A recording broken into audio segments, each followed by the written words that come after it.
This is Democracy Now!, democracynow.org, The War and Peace Report. I'm Amy Goodman. We begin today's show looking at secrecy in the Trump White House. We're joined by the Pulitzer Prize-winning New York Times reporter Maggie Haberman, who's been reporting on Donald Trump since the 1990s, often called the Trump Whisperer. She is co-author of the new book, Regime Change, Inside the Imperial Presidency of Donald Trump. She and her co-author, New York Times reporter Jonathan Swan, give an inside look at how the Trump administration's handled many of the biggest crises of his second term, from the Epstein files to Trump's decision to wage war on Iran.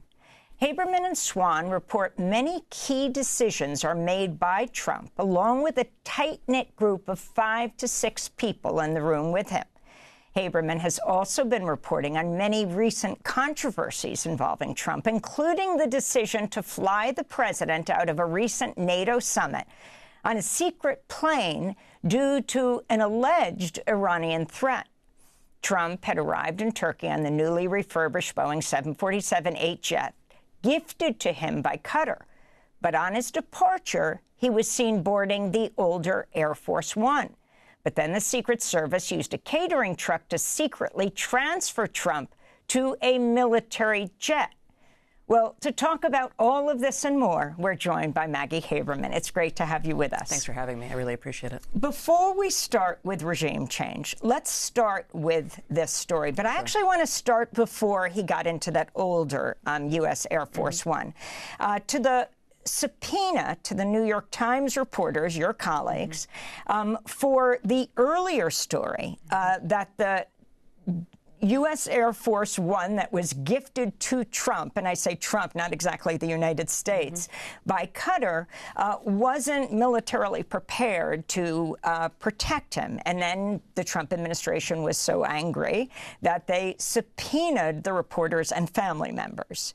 A judge knocked that down. They withdrew their subpoenas. But I was wondering if you think that what they were really concerned about, the Trump administration, is the second part of the story, is when he went on to that second jet, in fact, he didn't fly out on it, and that it would be discovered that he was secreted onto a catering truck and went onto a third plane. Entirely possible, Amy, and there's so much we still don't know about this entire episode. What we do know is, as you said, those subpoenas that were issued to my colleagues for doing their job, the procedure and process by which they came about, the judge that was handling the matter condemned how the Justice Department dealt with it.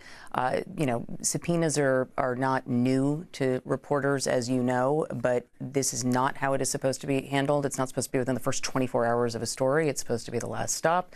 President Obama did a lot of subpoenas, but not in this way. And, the efforts to try to chill reporting, while not, specific only to the Trump administration, this was a new level of intimidation. And what exactly they were looking at and trying to stop from getting out, I think that we have yet to learn. But I do want to point out to your viewers that the whole reason that the public was aware that the president was not flying out on that Qatari plane was because he said it. He put it on Truth Social, his social media site, that he was going to fly the older Air Force One for, quote unquote, old time's sake. And anybody who has followed him found that rather hard to believe. But he puts this out, and then they're surprised that reporters asked about it.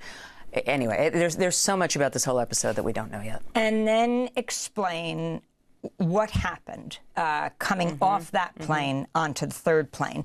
Who was with him and who wasn't? Trump, as you saw, made a display of going into the older Air Force One. He waves. There had been a pool camera, I think ABC News was the pool camera that day, set up just to capture what appeared to be a routine departure from the NATO summit at the Ankara airport. The president and a couple of aides were then taken, it appears to be directly across to the other exit on this 747 to a catering container that was on a hydraulic lift, and that secrets them to the military jet where Pete Hegseth, the Secretary of Defense, boarded himself. Very visibly, it appears to have been part of the ruse. The people who the president took with him, and there may have been others, but these are the ones we know about. The White House has refused to answer any questions about any of this, were Natalie Harp, who is his ever-present aide, who is known as the human printer, as Jonathan and I described at length in Regime Change, that, she alarmed the Secret Service during the campaign because she left him these adoring letters in his personal spaces, in his private quarters, one of which said, "You are all that matters to me." She prints out pieces of good news for him and searches on the internet for information he wants to see. She is an alternate channel for reaching the president. And how do you know about that note, "You're all that matters to me," that she left for Trump? We obtained it without getting into more detail. So Trump got very upset about being asked about this. On Sunday, the Democratic Senator Jon Ossoff of Georgia taunted Trump for his taking his aide, Natalie Harp, on the secret flight out of Turkey. He golfs and trades stocks. See, he doesn't want to do the job. He wants to build his ballroom and travel with Natalie on their apparently defenseless flying palace gifted by the Emir of Qatar. So the president was then asked about Ossoff's comments on Monday. Jon Ossoff said you'd rather travel with your aide, Natalie Harp, and build the ballroom than do your job as president. What is your response, Jon Ossoff? You mean Pee Wee Herman? Pee Wee Herman lookalike? No, I would much rather do other things. We're building a great facility here. We're fixing a White House that hasn't been taken care of.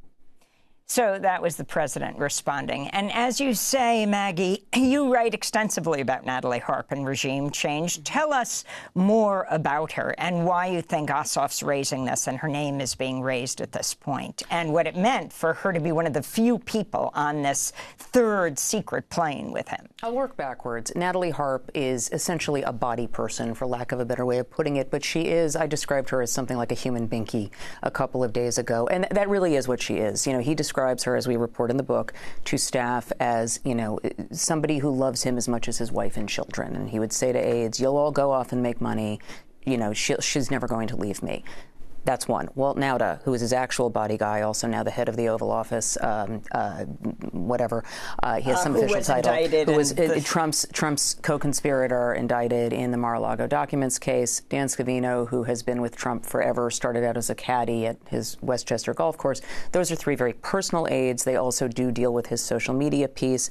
And then Pete Hegseth. So what it tells us is that these are people who Trump would find most comfortable to be around him, who could give him certain pieces of information. Again, we don't know exactly why, but I'm not surprised that Ossoff focused on this because, A, Natalie Harp is everywhere. She literally is in almost every Oval Office meeting. She was there when Jonathan and I went in to interview the president as a fact-checking interview for this book, and she was the one who handed us this document that he said was by a historian. It, in fact, was a former golf caddy for Gary Player who had described Trump as the most powerful person ever to walk the planet and compared him to history's, best known despots and monsters and conquerors separately. Ossoff, I believe, was trying to get a reaction, and he did. And the White House bit, and he was obviously making an insinuation. It goes further than our reporting. Trump was traveling with other people, but she's a taxpayer-funded staffer. It is not inappropriate to get asked a question about her by a reporter, and the president, all he did was draw further attention to this and how he handled that. And, of course, attacking Kristen Holmes of CNN, he so often attacks women reporters. Yes, your response, they are all your colleagues, our colleagues. Look, a couple of things. He has attacked many of us for a very long time. He has expanded his roster of who he is attacking in this particular term. He is, almost everybody who writes something he doesn't like or even asks something he doesn't like gets a "you're dumb, you're ugly, I can go on and on and on." He does attack men, too.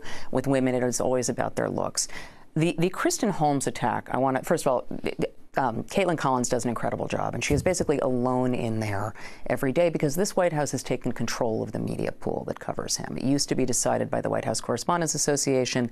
Now they pick the outlets. And so Caitlin or Kristen will be asking a serious question, and the person who asks after them is, an influencer who says something to the effect of, "Mr. President, why are you so fantastic?" It used to be that reporters would back each other up. It's so much harder now. And so the Kristen Holmes attack in particular, reporters don't want to be the story. one of the things that was really very jarring about what this White House did yesterday, and this wasn't the president directly, but it doesn't matter, it was some social media account from the White House raising her children and attacking her using her children and saying that your children will be ashamed of you. It's really something for a White House that was making a point of the fact that its press secretary, who is a young mother, is leaving in part because she wants to take time with her children, is going after a female reporter using her children. Children should be off limits no matter what. They're going to attack us, whatever we do. This was a different level.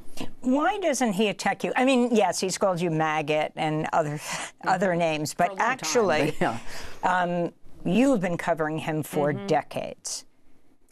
And you get a personal sit-down interview with him. Yeah, but I think there's so I was thinking about this when you use the Trump whisperer phrasing, which is a comment or whatever, a description of me that I wish I had, pushed back on years ago when he first, because it suggests a level of personal engagement that just doesn't exist. It confers an intimacy that just doesn't exist. And it also confers a sort of, I'm as opposed to just sort of interpreting and covering someone, that there's some kind of a level of Rasputining, which is preposterous. I'm a reporter. He is my subject who I cover. I've covered any number of politicians over the last 20 some odd years, going back to the 1990s, many of whom did not like my coverage. They just did not handle it like this. In terms of the me of it specifically, it is largely about being at the New York Times. He really is obsessed with the Times uniquely. But I did cover him before he was a candidate. I did cover him for a long time. I covered his, quasi-run in 2011. I worked at the New York Post. There is a New York of it that is real, but that is what it is. Jonathan and I have both had very little contact with him directly this term. We actually did have to go to him directly to ask for this interview, but not because we wanted open mic night with Donald Trump. We wanted to do a fact-checking interview, and it was quite revealing.